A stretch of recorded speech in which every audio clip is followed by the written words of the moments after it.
सबसे पहले तो crsorgi.gov.in जो ऑफिशियल पोर्टल है इसी पर आना है। इसका लिंक हमने वीडियो के डिस्क्रिप्शन में भी दे रखा है, जहां से भी आप डायरेक्टली इस पोर्टल पर आ सकते हो। अभी गवर्नमेंट ने ये नया पोर्टल लॉन्च किया है जिसके जरिए नागरिक खुद से ही जन्म प्रमाण पत्र के लिए अप्लाई कर सकते हैं। यहाँ पर अगर आपको अप्लाई करना है तो जनरल के ऑप्शन पे क्लिक करना है और इसके बाद में लॉगिन करने के लिए बोला जाएगा। लेकिन अगर आप पहली बार आ रहे हो तो डायरेक्टली अगर आप लॉगिन करने को ट्राई करोगे तो लॉगिन नहीं कर पाओगे। इसके लिए आपको साइन अप के ऑप्शन पे क्लिक करके सबसे पहले तो यहाँ पर प्रोफाइल क्रिएट करना है। तो सबसे पहले आपका नाम हो जाएगा, यहाँ पर first name, middle name, last name यहाँ पर हो जाएगा और मेल फीमेल जो भी जेंडर है आपका यहाँ पर आपको सेलेक्ट करना है। इसके बाद में डेट ऑफ बर्थ, कैलेंडर के ऑप्शन पे क्लिक करके ईयर, मंथ और डेट को चूज करना है। नेक्स्ट करोगे, अगला पेज आएगा जहाँ पर आपको एड्रेस दर्ज करना है जिसमें कि इंडिया में रहते हैं और स्टेट सेलेक्ट करेंगे, डिस्ट्रिक्ट चूज करेंगे, विलेज का नाम यहाँ पर सेलेक्ट करेंगे, पिन कोड यहाँ पर दर्ज करेंगे और बिल्डिंग अपार्टमेंट का जो भी नाम है, जो भी ग्रामीण क्षेत्र से हो तो विलेज का जो नाम है वो दर्ज करोगे और इसके बाद में आपको नेक्स्ट के ऑप्शन पे क्लिक करना है। अब यहाँ पर आपको अपना जो आधार नंबर है दर्ज करना है। हम एक इंडियन सिटीजन है, यहाँ पर सेलेक्ट करेंगे, टर्म एंड कंडीशंस को एक्सेप्ट करेंगे और नेक्स्ट के ऑप्शन पे क्लिक करेंगे। तो यहाँ पर आपको अपना जो मोबाइल नंबर है दर्ज करने के लिए बोला जाएगा, तो आप अपना फोन नंबर यहाँ पर फिल करोगे, सेंड ओटीपी के ऑप्शन पे क्लिक करोगे तो आपके मोबाइल फोन पर एक वेरिफिकेशन के लिए ओटीपी आएगा, वो आप यहाँ पर दर्ज करोगे और वेरीफाई के ऑप्शन पे क्लिक करोगे। अब इसी तरीके से अगला स्टेप आएगा ईमेल आईडी को भी वेरीफाई करना और ये करना जरूरी है क्योंकि बर्थ सर्टिफिकेट जब आपका जारी होगा तो इसी ईमेल पर आपको सेंड किया जाएगा। तो आप अपनी जो जीमेल आईडी यहाँ पर इंटर करोगे तो ये जो ओटीपी आएगा ईमेल के इनबॉक्स के अंदर आएगा और वेरीफाई के ऑप्शन पे क्लिक करना है। तो इस तरीके से आप देखोगे कि हमारा जो प्रोफाइल है वो क्रिएट हो चुका है। पोर्टल पर हम लॉगिन कर सकते हैं, मोबाइल नंबर सेम इंटर करोगे, कैप्चा कोड दर्ज करोगे और लॉगिन के ऑप्शन पे क्लिक करोगे, ओटीपी आएगा यहाँ पर दर्ज करोगे। तो इस तरीके से आप देखोगे कि हम लॉगिन हो चुके हैं। अब यहाँ पर जन्म, मृत्यु प्रमाण पत्र कोई भी अप्लाई करना है तो आप ऑनलाइन तरीके से कर सकते हो। अगर हम जन्म प्रमाण पत्र के लिए अप्लाई करना चाहते हैं तो यहाँ पर दिए गए बर्थ के ऑप्शन पे क्लिक करेंगे तो आप देखोगे आप यहाँ पर ओल्ड बर्थ रजिस्ट्रेशन भी कर सकते हो, यानी कि सभी तरीके के जो जन्म प्रमाण पत्र के जो रजिस्ट्रेशन है वो हो सकते हैं। यहाँ पर हमें नया बर्थ सर्टिफिकेट बनाना है तो रिपोर्ट बर्थ के ऑप्शन पे क्लिक करना है। अब इसके बाद में आपका जो भी स्टेट लगता है, आप किसी भी स्टेट से क्यों ना हो, सारे स्टेट के नाम आपको यहाँ पर देखने को मिल जाएंगे। आप अपने स्टेट का नाम सेलेक्ट करोगे और इसके बाद में लैंग्वेज इंग्लिश हो जाएगा, रीजनल लैंग्वेज हिंदी मेरे केस में हम यहाँ पर सेलेक्ट करेंगे। अब यहाँ पर आप सभी को चाइल्ड की जो इन्फॉर्मेशन है वो दर्ज करना है। सबसे पहले तो बच्चे की जो डेट ऑफ बर्थ है, क्योंकि जन्म प्रमाण पत्र बना रहे हैं तो वो अहम होती है, तो यहाँ पर आपको डेट ऑफ बर्थ को इंटर करना है। कंफर्म के सेक्शन में आकर के बच्चे के जो डेट ऑफ बर्थ है अगेन इस कैलेंडर के ऑप्शन पे क्लिक करके आपको सेलेक्ट कर लेना है और इसके बाद में समय भी सेलेक्ट करने के लिए बोला जाएगा। तो जिस भी समय पर बच्चे का जन्म हुआ है आप यहाँ पर वो जो टाइम है वो भी यहाँ पर इंटर करोगे। इसके बाद में मेल फीमेल जो भी बच्चे का जेंडर है वो आप यहाँ पर सेलेक्ट करोगे। तो ये जो पूरा फॉर्म है यहाँ पर सबसे पहले बच्चे की इन्फॉर्मेशन रहेगी और इसके बाद में आप सभी को आधार का, अगर आपने बच्चे के इनरोलमेंट कराया हुआ है तो आपको यहाँ पर बताना है। यहाँ पर आधार या फिर इनरोलमेंट आईडी में से कोई भी एक डिटेल दर्ज करना है। हालांकि अगर आपने इनरोलमेंट नहीं करवाया है तो ऐसे में भी बर्थ रजिस्ट्रेशन किया जा सकता है, इसको आप ब्लैंक छोड़ सकते हो। आप सभी को अगला ऑप्शन मिलता है चाइल्ड नॉट नेम्ड वाला। अब यहाँ पर उन्हीं लोगों को इस ऑप्शन पे क्लिक करना है जिन्होंने बच्चे का नामकरण नहीं कराया है। तो देखो मैं यहाँ पर सजेस्ट करूंगा कि बर्थ सर्टिफिकेट के लिए आप अप्लाई कर रहे हो तो बच्चे का नाम रख लो पहले, क्योंकि बाद में अपडेट करने के लिए आपको फिर से पूरा प्रोसेस अपनाना पड़ता है। तो यहाँ पर हम बच्चे का नाम रख चुके हैं, नाम बच्चे का फिल करेंगे। एग्जाम्पल के मैंने दिखा रखा कैसे नाम आपको फिल करना है जिससे आपसे मिस्टेक ना हो। आप एक चीज नोटिस करोगे कि जैसे हम इंग्लिश लैंग्वेज के अंदर यहाँ पर नाम को फिल करते हैं तो ऑटोमेटिक वो हिंदी के अंदर कन्वर्ट होकर के आ जाता है, ये अच्छी बात है। लेकिन कई बार क्या होता है कि हिंदी में जो मात्राएं होती हैं वो सही तरीके से लग करके नहीं आती। तो अगर आपके साथ में ऐसा कुछ होता है, आप देखते हो तो यहाँ पर कीबोर्ड का एक आइकन दिया गया है, इस पे क्लिक करके आप मैनुअली टाइप कर सकते हो, यानी कि सही तरीके से कन्वर्ट होकर के ना आए तो उस केस में ये टूल आप इस्तेमाल कर सकते हो। इसके बाद में आप सभी को कंफर्म चाइल्ड के सेक्शन में आना है। तो बच्चे का जो नाम है यहाँ पर आपको कंफर्म करना है, जो नाम आपने ऊपर फिल किया है सेम वैसे दर्ज करोगे। इसके बाद में अगला सेक्शन मिलता है फादर इन्फॉर्मेशन का, जहाँ पर बच्चे के पिता का जो नाम है वो रहेगा, मोबाइल नंबर पिता का दर्ज करना है और इसके बाद में ईमेल आईडी दर्ज करना है, आधार नंबर यहाँ पर दर्ज करना है। इसी के साथ में मदर नेम के सेक्शन में आना है तो अम्मा का नाम, उनका नाम उसी तरीके से और यहाँ पर हिंदी में सेम उसी तरीके से मोबाइल नंबर यहाँ पर दर्ज करना है, ईमेल आईडी और आधार नंबर दर्ज करना है। अब इसके बाद में अगला सेक्शन मिलता है एड्रेस ऑफ पेरेंट का, जहाँ पर आप सभी को बच्चे के माता पिता का जो एड्रेस है वो यहाँ पर बताना है, वो भी जन्म के समय पर जो पता था। अब जन्म के समय पर हो सकता है कोई डिफरेंट एड्रेस, अभी वो किसी दूसरी जगह पर रह रहा हो तो वहाँ का जो पता है वो दर्ज करना है। आपका जो करंट एड्रेस यानी कि वर्तमान में जहाँ पर भी बच्चे का जन्म हुआ उसकी इन्फॉर्मेशन यहाँ पर मांगी जा रही है। तो यहाँ पर आप सभी लोग सबसे पहले इंडिया के अंदर ही जन्म हुआ है, यहाँ पर हम सेलेक्ट करेंगे और अपना स्टेट सेलेक्ट करेंगे और इसके बाद में डिस्ट्रिक्ट को चूज करना है, सब डिस्ट्रिक्ट तहसील यहाँ पर चूज कर लेना है और विलेज का नाम, एरिया का जो पिन कोड है वो आपको दर्ज करना है। इसके बाद में जो भी आप सभी के शहर का नाम है, गांव का नाम है वो दर्ज करोगे, हाउस नंबर, बिल्डिंग अपार्टमेंट का जो भी नाम है, पोस्ट ऑफिस जो भी लगता है वो आप यहाँ पर दर्ज करोगे। इसके बाद में अगला सेक्शन मिलता है परमानेंट एड्रेस का, जहाँ पर जो ऊपर एड्रेस आपने दर्ज किया है अगर उन पेरेंट का परमानेंट एड्रेस सेम ही है तो आप यस के ऑप्शन पे क्लिक करके आप इसको सेम टिक कर सकते हो। इन केस क्या है कि किसी के केस में होता है कि डिफरेंट एड्रेस होता है तो वो यहाँ पर दर्ज कर सकता है। अब मोस्टली लोगों के केस में क्या होगा कि सेम ही रहेगा, हम यहाँ पर यस के ऑप्शन पे क्लिक करेंगे तो हमें दोबारा से पता फिर दर्ज करने की जरूरत नहीं। अब इसके बाद में अगला ऑप्शन मिलता है प्लेस ऑफ बर्थ का, जहाँ पर बच्चे का जो जन्म स्थान है उसके बारे में पूछा गया है कि बच्चे का जो जन्म है वो कहाँ पे हुआ है। तो यहाँ पर आपको सही से सेलेक्ट करना है बच्चे का जो जन्म है, अगर किसी हॉस्पिटल के अंदर हुआ है तो यहाँ पर अस्पताल वाला जो ऑप्शन है वो सेलेक्ट करोगे। वहीं बच्चे का जो जन्म है अगर घर पे हुआ है तो हाउस वाला ऑप्शन सेलेक्ट करोगे, अगर किसी जगह पे हुआ है तो अन्य वाला जो ऑप्शन है वो सेलेक्ट करोगे। अब यहाँ पर एक चीज बता देता हूँ कि अस्पताल अगर आप सेलेक्ट करते हो तो हॉस्पिटल क्या होता है कि गवर्नमेंट के कुछ रजिस्टर्ड हॉस्पिटल है, चाहे वो गवर्नमेंट हॉस्पिटल हो, इसके अलावा जो भी पंजीकृत हॉस्पिटल है वो ही यहाँ पर शो करते हैं। इन केस आपके हॉस्पिटल का नाम यहाँ पर रिफ्लेक्ट नहीं होता है तो उस केस में आप दिखा सकते हो कि बच्चे का जो जन्म है वो घर पे हुआ है क्योंकि आपके पास में सफिशिएंट एविडेंस नहीं है। तो उस केस में घर दिखाना सही रहेगा कि बच्चे का जो जन्म है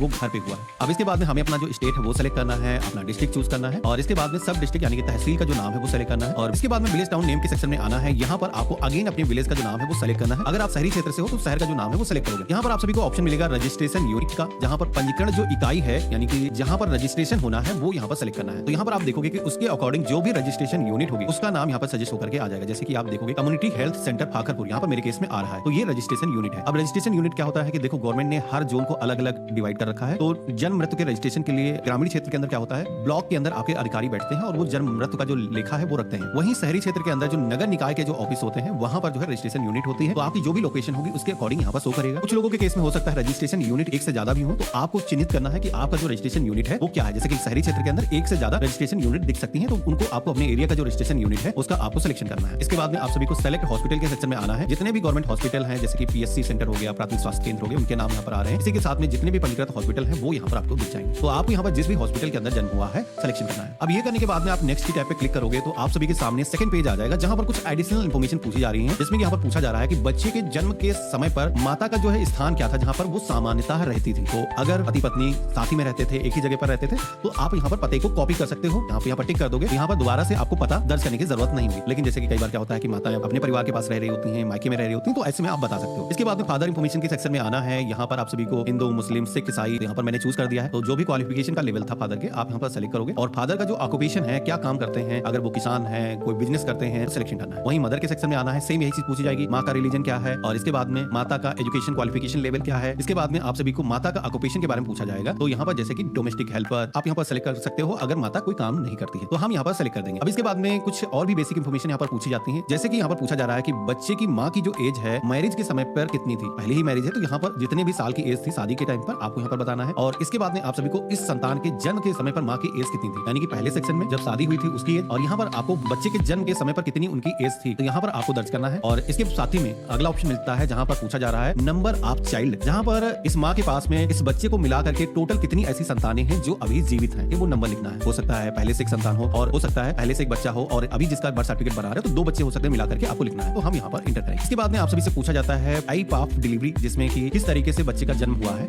संस्थान में सरकारी गवर्नमेंट हॉस्पिटल के अंदर हुआ है या फिर किसी भी प्राइवेट हॉस्पिटल के अंदर हुआ है, तो आप यहाँ पर सेलेक्ट कर सकते हो अपने अकॉर्डिंग। मेथड ऑफ डिलीवरी क्या है, तो इसमें कि जैसे कि ऑपरेशन से हुआ है तो सिजेरियन यहाँ पर सेलेक्ट करोगे। इसके अलावा नॉर्मल हुआ है तो आप यहाँ पर सेलेक्ट करोगे। यहीं पर पूछा जाता है बर्थ के समय पर वेट कितना है। अब ये जो क्वेश्चन है काफी कंफ्यूजिंग है, लोग अक्सर आकर के इसके अंदर गलती करते हैं। गलती ये करते हैं कि यहाँ पर बहुत सारे लोगों को मैंने देखा है कि माता का जो वेट है वो यहाँ पर टाइप कर देते हैं, लेकिन यहाँ पर पूछा जाता है बर्थ के समय पर बच्चे का जो वजन है वो कितना था, समझ गए। तो यहाँ पर बच्चे का जो वेट है वो आपको यहाँ पर दर्ज करना है। ड्यूरेशन ऑफ प्रेगनेंसी के सेक्शन में आना है, कितने दिन की प्रेगनेंसी थी जब बच्चे का जो जन्म है वो हुआ है, तो कितने महीने की थी वो हफ्तों के अंदर कन्वर्ट करके इंटर करना है। तो आप कैलकुलेट कर लेना 9 महीने को कन्वर्ट करके आप जितने भी दिन हुए हैं उसको आप कन्वर्ट करके यहाँ पर आप इंटर करोगे। अब ये सेक्शन कंप्लीट होने के बाद में जो इन्फॉर्मेशन फिल करनी थी वो तो हमने कंप्लीट कर लिया है। अब यहाँ पर उसके अकॉर्डिंग यहाँ पर डॉक्यूमेंट आप सभी से मांगे जाएंगे। अभी जन्म प्रमाण पत्र को बनाने के लिए डॉक्यूमेंट काफी सहज हो चुके हैं, लेकिन जैसे कि अगर आपने डिले कर दिया है, वैसे तो जन्म का जो पंजीकरण है वो 21 दिनों के अंदर पोर्टल पर हो जाना चाहिए। लेकिन कई बार क्या होता है खुशी के मौके पर लोग अक्सर भूल जाते हैं, ध्यान नहीं देते हैं और जब कहीं जरूरत पड़ती तब उनको याद आता है कि यार मैंने तो बच्चे का जन्म प्रमाण पत्र ही नहीं बनवाया। तो ये अक्सर लोगों के साथ में होता है। तो यहाँ पर अब आपको उसके अकॉर्डिंग दस्तावेज देखने को मिलेंगे जितना आपने डिले किया होगा। तो यहाँ पर डॉक्यूमेंट हर यूजर के अकॉर्डिंग डिफरेंस हो सकते हैं। तो जैसे कि मेरे केस में यहाँ पर पूछा जा रहा है, पहला डॉक्यूमेंट मांगा जा रहा है address proof of place of birth का, जो जन्म स्थान है जहाँ पर जो है जन्म के समय पर माता पिता रह रहे थे उसका जो स्थान का पता है वो आपको देना है, जिसमें कि अगर उस जगह का आपका वोटर आईडी कार्ड बना हुआ है या फिर बैंक पासबुक, बैंक स्टेटमेंट है या फिर चाइल्ड आधार का एनरोलमेंट आपने करा रखा है, यानी कि कोई ना कोई एक साथ ही आपको देना होगा। माता पिता में से किसी का एक का हो सकता है या फिर राशन कार्ड वगैरह है तो वो भी आप यहाँ पर दे सकते हैं। अगर आप सेलेक्ट करते हो तो डॉक्यूमेंट डिस्क्रिप्शन के अंदर आकर के आपको डॉक्यूमेंट का जो नाम है वो मैनुअली टाइप करना होगा। इसके बाद में ब्राउज के सेक्शन में आकर के आपको डॉक्यूमेंट यहाँ पर सेलेक्ट करना है। जितने भी डॉक्यूमेंट आप अपलोड करोगे उनका मैक्सिमम साइज 8 MB होना चाहिए, इससे ज्यादा होगा तो आप अपलोड नहीं कर पाओगे। यहाँ पर आकर के ब्राउज करके डॉक्यूमेंट आपको सेलेक्ट करना है, अपलोड कर देना है। अब यहाँ पर आप सभी को सेकंड डॉक्यूमेंट के सेक्शन में आना है। सेकंड डॉक्यूमेंट में क्या है, तो जैसे कि मेरे केस में आप देखोगे कि यहाँ पर मांगा जा रहा है district sub divisional executive magistrate order. तो यहाँ पर आप सभी से जो है मजिस्ट्रेट का जो ऑर्डर है, जो SDM का जो ऑर्डर है वो यहाँ पर मांगा जा रहा है। तो अगर आपने डिले कर दिया तो ये जो प्रोसेस है आपको कंप्लीट करना होगा। अगर बच्चे के जन्म के 21 दिनों के अंदर रजिस्ट्रेशन कर लिया तो ये ऑप्शन आपको नहीं आएगा। उस केस में माता पिता को अपने डॉक्यूमेंट देने और बस आपका जो काम है वो हो जाएगा। लेकिन अगर आपने डिले कर दिया, जैसे कि मेरे केस में ये डिले हो चुका है, काफी ज्यादा इन्होंने डिले किया है, उसकी वजह से यहाँ पर इनको जो है ये मजिस्ट्रेट ऑर्डर देना है। अब लोगों को लगता है कि यार ये कैसे होगा, तो देखो खुद से थोड़ा सा प्रोसेस आपके लिए कॉम्प्लिकेटेड हो सकता है। अगर आपने डिले किया तो 200-400-500 रुपए खर्चे तो करने पड़ेंगे। इसके लिए आप ये कर सकते हो, अपने तहसील के अंदर आपको जाना है और आप सभी को वहाँ पर जो है जो रजिस्ट्री कराते हैं, जो वकील लोग बैठते हैं उनसे मिलना है, उनसे कहना है मुझे SDM का ऑर्डर चाहिए जन्म प्रमाण पत्र को बनवाने के लिए। तो आप सभी का का जो है वो आधा काम वो आपका कर देते हैं, ऑर्डर जनरेट करा करके वो आपको दे देते हैं और उसके बाद में यहाँ आकर के आपको अपलोड करना है। इस तरीके का आपको एसडीएम का ऑर्डर मिलेगा। मैं स्क्रीन पे आपको दिखा रहा हूँ। तो ये जो है ऑर्डर आप सेलेक्ट कर लोगे। इसके बाद में एडिशनल डॉक्यूमेंट के सेक्शन में आना है। तो जैसे कि जो भी डॉक्यूमेंट बचे हुए हैं, माँ का आधार अगर आपने अपलोड नहीं किया तो वो आपको अपलोड करना है और साथ ही में फिजिकल रिपोर्टिंग फॉर्म, जैसे कि फॉर्म नंबर 1 जो है हॉस्पिटल की तरफ से दिया जाता है। जब भी बच्चे का जन्म है हॉस्पिटल के अंदर होता है, वो डिस्चार्ज करते हैं तो एक डिस्चार्ज लेटर बनाते हैं। तो वो डिस्चार्ज लेटर अगर आपके पास में है तो अपलोड करना है। हालांकि अगर नहीं है एसडीएम ऑर्डर अगर आपने बनवा लिया, डिले किया, तब भी आपका जो काम है वो हो जाता है। तो ये बेसिकली अदर कोई डॉक्यूमेंट में से जो भी आपके पास में है सेलेक्ट करोगे, ब्राउज के ऑप्शन पे क्लिक करोगे, अपलोड करोगे और इस तरीके से आप देखोगे कि सारे डॉक्यूमेंट हमने अपलोड कर दिए हैं। अब हमें